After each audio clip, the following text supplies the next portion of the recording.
পারি। এতই যখন দরদ তখন ঘুমের কথা বলছোই বা কেন? চোখে সর্ষের তেল দাও, চত্ব সব। প্রণাম জাহাপনা। প্রণাম রাখো, এত রাতে দেখা করতে এসেছো, কি দরকার সেটা বলো। নবাব বাহাদুর, আপনি তো অনেক দিন ধরেই জানেন যে আমার জীবনের একটাই উদ্দেশ্য। কৃষ্ণনগরের রাজা হওয়া, তাই তো? একদম তাই। সেই জন্য যতক্ষণ না আমি রাজা হতে পারছি ততক্ষণ আমার মনের ভিতরটা না কেমন খচখচ খচখচ করছে। তো আমাকে কি করতে হবে বলো? কিছুই না, আপনি শুধু সাব্বাস, দারুণ বুদ্ধি দিয়েছো মন্ত্রী। এরকম হলে পুরো কৃষ্ণনগরটাও আমার হাতের মুঠোয় চলে আসবে। উফ! একদম আপনি শুধু চিঠি লিখে জানিয়ে দিন যে 1 মাসের মধ্যে ইংরেজ আসবে, কিন্তু আসলে 1 সপ্তাহের মধ্যে আক্রমণ করবে আপনার সৈন্য। একদম, আমি অতর্কিতে হামলা করে বলবো, কৃষ্ণচন্দ্র, আমি তোমার সৈন্যবাহিনীর পারদর্শিতা পরীক্ষা করতে এলাম। হ্যাঁ, আর যেহেতু সেই মুহূর্তে সব সেনা আমার হেফাজতে থাকবে, তাই মহারাজ হারতে বাধ্য হবেন। আর আমি পাকাপাকি ভাবে কৃষ্ণনগর দখল নেব। হ্যাঁ, দারুণ পরিকল্পনা। হ্যাঁ, তাহলে আমি যেরকম যেরকম বললাম সেরকম করে এগোবেন। আমি আজকে এখন এলাম। হ্যাঁ, হ্যাঁ, এসো, অনেক রাত হলো, খুব ঘুম পাচ্ছে। একটা চিঠি লিখে দূতের হাতে দিয়েই ঘুমিয়ে পড়বো। হ্যাঁ,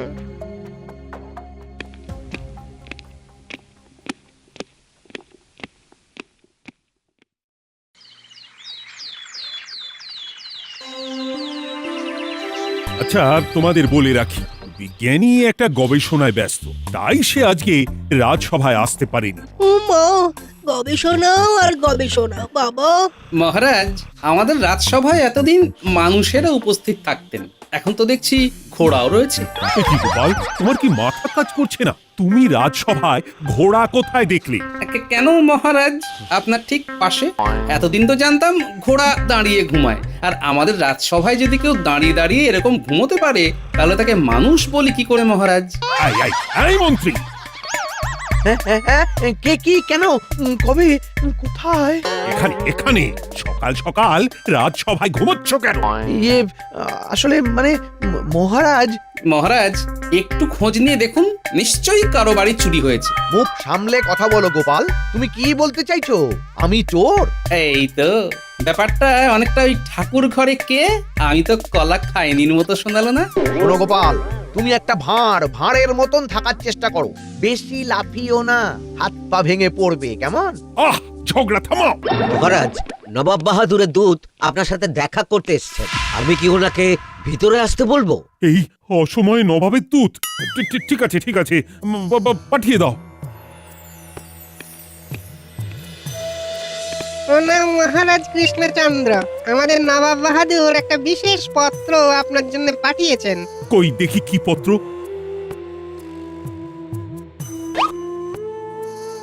প্রিয় কৃষ্ণচন্দ্র, পত্রের শুরুতে অনেক অনেক ভালোবাসা। তোমার জ্ঞাতার্থে জানিয়ে রাখি, আগামী অমাবস্যা রাতে ইংরেজ সেনাবাহিনী সারা বাংলায় আক্রমণ করতে চলেছে। তাই তুমি অতি সত্বর তোমার সৈন্যদের প্রশিক্ষিত করো, যাতে ওরা দাপটের সাথে লড়তে পারে। আমি আমার অধীনস্থ সকল রাজ্যকে সতর্ক বার্তা পাঠিয়ে দিচ্ছি। ও মাগো, সর্বনাশ, এবার আসবে ইংরেজ সেনা, চলবে গোলাগুলি, চারিদিকে জ্বলবে আগুন, উড়বে মাথার খুলি। আমি এখন আসি মহারাজ। হ্যাঁ হ্যাঁ, এসো এসো এসো। মহারাজ, আমার মনে হয় সকল প্রজাদের একবার এই ব্যাপারটা সম্পর্কে ঘোষণা করে সচেতন করে দেওয়া উচিত। সে না হয় করব, কিন্তু আমি কি করব? কিছুই তো মাথায় আসছে না। আমাদের সৈন্য ওই ইংরেজ সৈন্যদের সাথে কি করে লড়বে? মহারাজ, আমি তো আপনার চক্ষুশূল, মানে কোনো কাজেই লাগি না, তবে এই ব্যাপারে আমি কিন্তু আপনাকে সহযোগিতা করতে পারি। কিভাবে? আমার এমন কিছু লোক জানা আছে, তারা আমাদের সৈন্যদের প্রশিক্ষিত করে একেবারে চাবুক বানিয়ে দেবে। সত্যি বলছো? হ্যাঁ মহারাজ, যদি সেটা না হয় আমাকে শুলে চড়াবেন। বেশ, তাহলে আজকে থেকে আমাদের সকল সেনাদের প্রশিক্ষিত করার ব্যবস্থা করো। মহারাজ, দু চারজন যদি রাজবাড়িতে না থাকে তাহলে যে ছোটখাটো কোনো বিপদ হলেও আপনাকে রক্ষা করার কেউ থাকবে না। ঠিক আছে, তাহলে আমাদের দুজন দ্বাররক্ষী আর সেনাপতি তোমরাই আপাতত রাজবাড়ির দায়িত্বে থাকবে, আর বাকিরা মন্ত্রীর সাথে প্রশিক্ষণ শিবিরে যাবে। যথাজ্ঞা মহারাজ। মহারাজ, আমাদের মনে হয় এই আসন্ন বিপদের সময়ে আমাদের সকলের উচিত শরীর চর্চা করা, যাতে বিপদ এলে আমরাও ঝাঁপিয়ে পড়তে পারি। ঠিক বলেছ, ঠিক। শোনো শোনো শোনো, আগামী অমাবস্যায় ইংরেজ সেনারা বাংলায় আক্রমণ করতে চলেছে। সবাই সাবধানে থেকো। শোনো শোনো শোনো।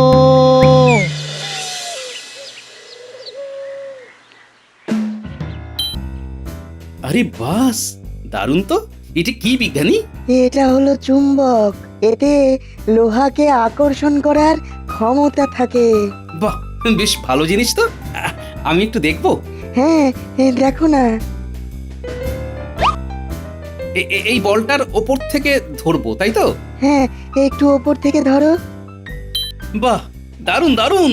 এটা তো শুধুমাত্র একটা ঝলক। আমি এমন এক শক্তিশালী চুম্বক বানাবো যেটার সাহায্যে একটা লোহার গরুর গাড়িকেও আকর্ষণ করে টেনে নেওয়া যাবে।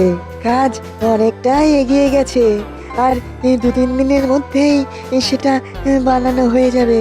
বাহ, আমার খুব মজা হচ্ছে, কিন্তু এখন রাজ্যের যা পরিস্থিতি তাতে মজা করা যাবে না। কেন গোপাল, কি হয়েছে? আজকে সকালবেলা নবাবের দূত চিঠি নিয়ে এসেছিল। চিঠি তো নয়, ওটা ছিল সতর্কবার্তা। কিসের সতর্কবার্তা? 1 মাস পরেই সামনের অমাবস্যায় আমাদের বাংলায় আক্রমণ করতে চলেছে ইংরেজ দল। সে কি গোপাল? হ্যাঁ, তাই তো তোমাকে জানাতে এলাম। তুমি বিজ্ঞান চর্চার পাশাপাশি শরীর চর্চাও করো, কারণ যুদ্ধ হলে কখন কাকে প্রয়োজন হয় বলা তো যায় না। সে না হয় সুযোগ পেলে করব। আমার বৃহৎ চুম্বক যতদিন না প্রস্তুত হচ্ছে ততদিন আমার শান্তি নেই। তাও ঠিক। আচ্ছা, আমাদের কৃষ্ণনগরের সশস্ত্র সেনা ইংরেজদের গোলা বারুদের মোকাবিলা কি করে করবে? আমাদের সেনাকে প্রস্তুত করার দায়িত্ব মন্ত্রী মশাই নিয়েছেন। ওনার কোনো পরিচিত প্রশিক্ষণ শিবিরে সব সেনারা আজকে চলে যাবে, তারপর সবাই চাবুক হয়ে ফিরবে। তুমি তো জানো মন্ত্রীর কথার দাম কি। তুমি একটু বিচক্ষণ থেকো গোপাল। হ্যাঁ, সে তো আমাকে থাকতেই হবে।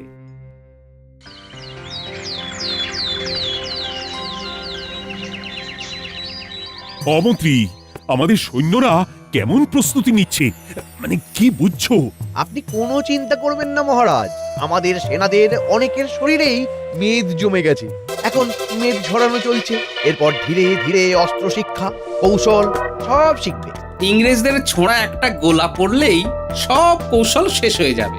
এই গোপাল, তুমি এসব বাজে অলক্ষণে কথা বলো না তো। নিজে তো কিছু করতে পারো না, শুধু বড় বড় কথা। আচ্ছা মহারাজ, আজকে আমাকে একটু তাড়াতাড়ি বেরিয়ে যেতে হবে। হ্যাঁ, একটু কাজ আছে। আচ্ছা, ঠিক আছে, ঠিক আছে, এসো এসো।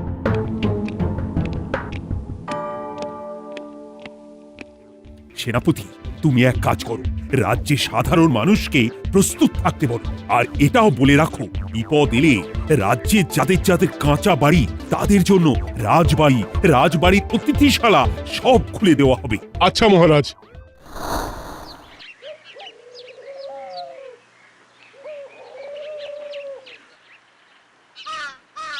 গোপাল দাদা, বলছিলাম কি, আমাদের তো কাঁচা বাড়ি, ইংরেজদের গোলাগুলি আমরা কি করে সামলাবো বলো তো?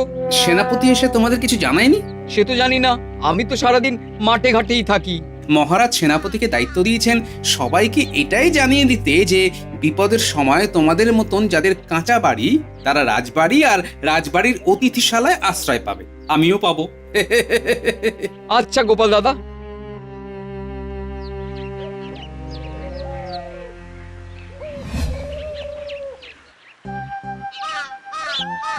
এ কি মন্ত্রী মশাই, আপনি গোলাপ ফুল হাতে কোথায় চললেন? বাড়িতেই যাচ্ছি। আসলে আজকে আমার বিবাহ বার্ষিকী, তাই গিন্নির জন্য একটা গোলাপ। ও, তাই আজকে রাজসভায় তাড়াতাড়ি ছুটি নিলেন? ইয়ে না, মানে ঠিক আছে, যান যান।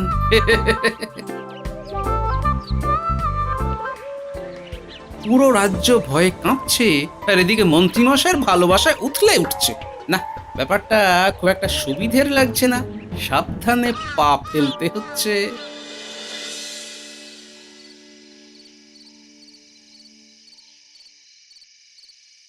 ওরে বাবা রে বাবা, কি জোর মারলো রে, পেট ফাটিয়ে দিল। কি দাদু, খুব লেগেছে দাদু, রাগ করো না দাদু, আমি বুঝতে পারিনি। যা তো, তোদের সাথে আর কথাই বলবো না, বুঝে শুনে খেলতে পারিস না। এটুকু অপরাধের জন্য এত বড় শাস্তি দিও না দাদু।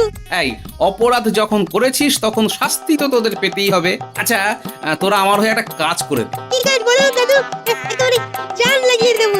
না না না না না, জান লাগাতে হবে না, একটু কান লাগালেই হবে।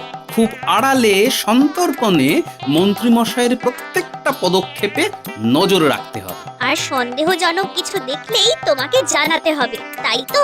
একদম তাই।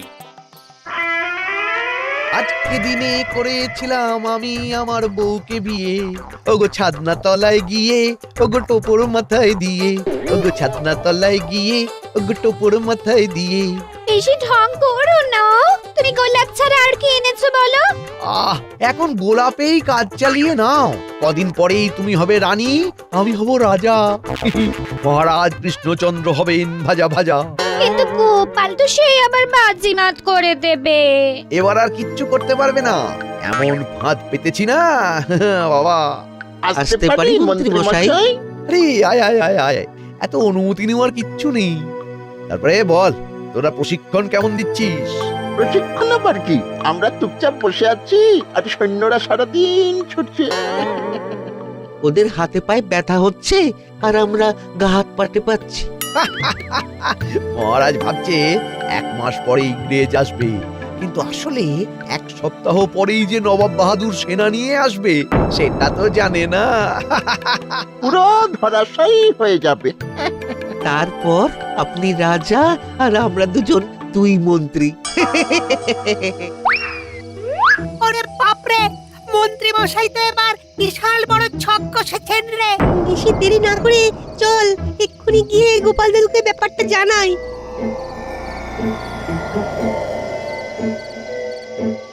জানো তো দাদু, মন্ত্রী মশাইয়ের বাড়িতে গিয়ে দেখলাম। তোরা প্রশিক্ষণ কেমন দিচ্ছিস? প্রশিক্ষণ আবার কি, আমরা চুপচাপ বসে আছি আর সৈন্যরা সারাদিন ছুটছে। মহারাজ ভাবছে 1 মাস পরে ইংরেজ আসবে, কিন্তু আসলে 1 সপ্তাহ পরেই যে নবাব বাহাদুর সেনা নিয়ে আসবে সেটা তো জানে না। পুরো ধরাশায়ী হয়ে যাবে। এবার বুঝতে পারলে দাদু কত বড় সর্বনাশ হতে চলেছে? হ্যাঁ, তোরা বলিস কি রে? হ্যাঁ দাদু, অনেক বড় চক্রান্ত। শোন, আমি যা করার করছি, আর তোরা যে মন্ত্রীর সব চক্রান্ত জেনে ফেলেছিস এটা 5 কান করবি না। যা করার আমি করব, বুঝলি? আমরা তাহলে কি করব? তোরা তোরা তোরা বটার ঘটার পিছনে ওরা কোথায় সেনা প্রশিক্ষণ দিচ্ছে জায়গাটা জেনে রাখ। আচ্ছা দাদু। তোরা যা, আমি পুঁটিদের বাড়িতে একটু পরে আসছি। আমি রান্নাঘর থেকে সব শুনেছি গো, বলছি তুমি মহারাজকে পুরো ব্যাপারটা জানিয়ে দাও না। না গিন্নি, এত কাঁচা কাজ আমি করব না। আমি হাতে নাতে মন্ত্রী মশাইকে ধরব, এখন কাউকে কিচ্ছু বলবো না, সব হবে গোপনে।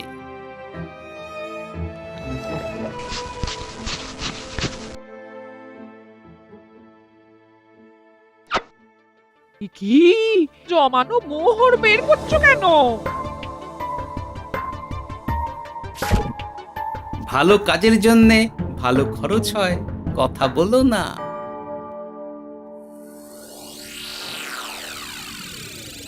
আরে গোপাল দাদা, পুঁটি বাড়ি ফিরেই আমাদের বললো যে তুমি আসছো। ও পুটির মা, আরে বেগুনি ভাজো। আমি এখন কিছু খেতে আসিনি পুটির বাবা, তোমাকে একটা কাজ করতে হবে, বুঝলে? কি কাজ বলো? এক্ষুনি খামবাজ রাজ্যে যেতে হবে আর একটা খবর নিয়ে আসতে হবে যে তারা কোনো ইংরেজদের আগমনের ব্যাপারে আগাম বার্তা পেয়েছে কিনা। কিন্তু সে তো অনেকটা রাস্তা, আর খরচাপাতি। এই নাও, তুমি শুধু কালকে বেলার মধ্যে ফিরে এসে সংবাদটা জানাও। আচ্ছা গোপাল দাদা, আমি আজকে রাতেই বেরিয়ে পড়ছি। হ্যাঁ, আমি এবার যাই, ভোলাকে বর্ধমান রাজ্যে পাঠাবো।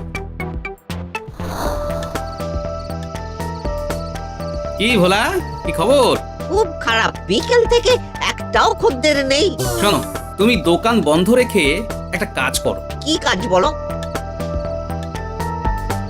ওরে বাপ রে, তাহলে বর্ধমান যেতে রাজি তো? নিশ্চয়ই যাব। আমি এক্ষুনি বেরিয়ে পড়ছি, আর কালকে বেলার মধ্যে তোমার বাড়ি গিয়ে খবরও দেব। বেশ, এই নাও খরচাপাতি।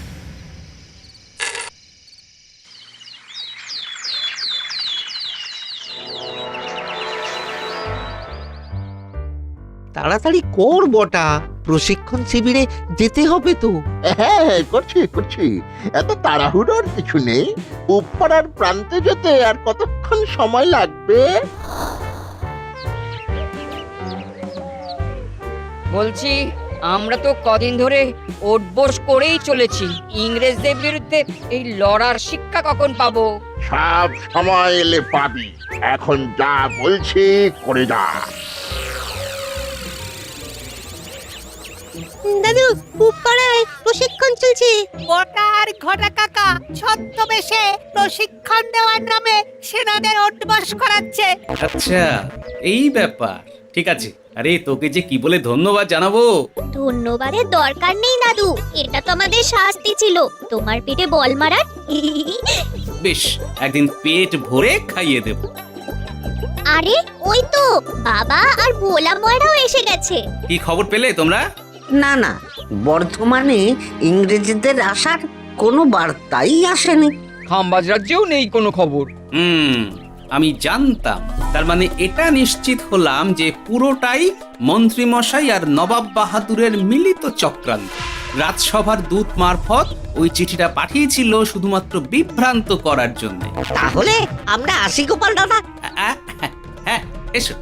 আর বাচ্চাগুলোকে রসগোল্লা খাইয়ে দিও তো ভোলা। বেশ বেশ বেশ। মহারাজ, আপনিও তো চিন্তা করবেন না, আমাদের সেনারা তো প্রশিক্ষণ নিচ্ছে, ঠিক একটা সুরাহা হয়ে যাবে মহারাজ। কোনো সুরাহা হবে না রানীমা, ক্ষমা করবেন, অনুমতি না নিয়েই এলাম। কি গোপাল? গুরুত্বপূর্ণ কথা আছে। কি কথা বলো? এক, ইংরেজরা আসছে না বাংলা আক্রমণ করতে। নবাবের চিঠিটা শুধুমাত্র আপনাকে বিভ্রান্ত করার জন্য। দুই, নবাবের সাথে মন্ত্রীমশাই ষাট করেছেন রাজা হবেন বলে। তিন, নবাব বাহাদুর আর কদিনের মধ্যেই কৃষ্ণনগর আক্রমণ করবেন। আর চার, সেনাদের প্রশিক্ষণ দিচ্ছে ছদ্মবেশী বটা আর ঘটা। এত খবর তুমি কোথা থেকে পেলে? আমার শিশু গুপ্তচর বাহিনী মারফত। মন্ত্রীর আমি মজা দেখাচ্ছি। না না মহারাজ, এখন কিচ্ছু করবেন না। আপনি ঠিক আক্রমণের আগের দিন রাতে সেনাদের পূব পাড়া থেকে নিয়ে আসার বন্দোবস্ত করুন, আর কোনো এক কামারকে বলুন আমাদের সকল সেনার জন্য কাঁসা পিতল বা লোহা ছাড়া অন্য ধাতুর অস্ত্র বানাতে। সে কি, তা কেন? সে সময় এলেই বুঝতে পারবেন মহারাজ। আমি বাকি সব সাজিয়ে নিচ্ছি, তবে মন্ত্রী মশাই ও নবাব যেন কোনোভাবেই বুঝতে না পারেন যে ওনাদের চক্রান্ত আমরা ধরে ফেলেছি। না না না না, তুমি আমাকে বাঁচালে গোপাল। উফ। আমি এখন আসি মহারাজ, বিজ্ঞানীর সাথে দেখা করতে হবে। কি বিজ্ঞানী, আবিষ্কার কতদূর? আবিষ্কার হয়ে গেছে।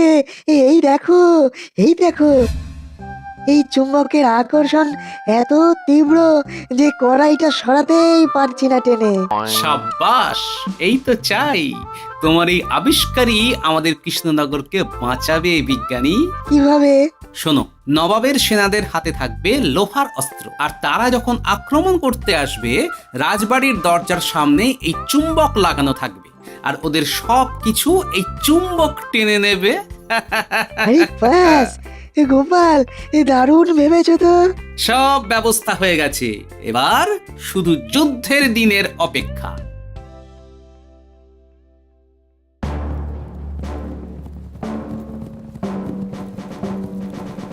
সেনাবাহিনী আক্রমণ!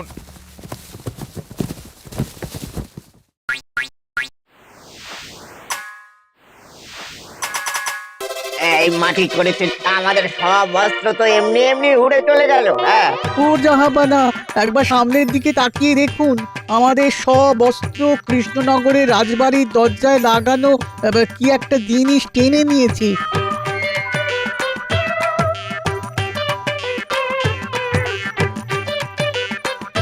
আক্রমণ! এবার কি করবেন নবাব বাহাদুর?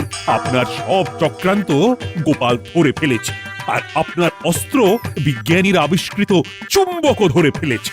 ইয়ে না মানে কৃষ্ণচন্দ্র মানে আমি তো মহারাজ কোনো কিন্তু কিন্তু না, সোজা গারদে ভরে দিন সব সেনাদের একসাথে। হ্যাঁ, এই মাটি করেছে নবাব বাহাদুর, আপনার একই অবস্থা। এই তো আসল শত্রুকে পেয়েছি মহারাজ, একেও বন্দি করুন। আমি কি করলাম? তোমার সব চক্রান্ত ধরা পড়ে গেছে মন্ত্রী। চলো চলো এবার শুলে চড়াবো। ওরে বাবারে, ও মহারাজ, মহারাজ ক্ষমা করে দিন, ক্ষমা করে দিন, আর ভুল হবে না মহারাজ। আর ক্ষমা না। আর ভুল হবে না, আর হবে না, এই শেষ মহারাজ। সত্যি গোপালের বুদ্ধি আর বিজ্ঞানীর আবিষ্কার আজ আমাদের বাঁচিয়ে দিল। দূর এবারও গোপাল বাজিমাত করলো, দূর দূর দূর।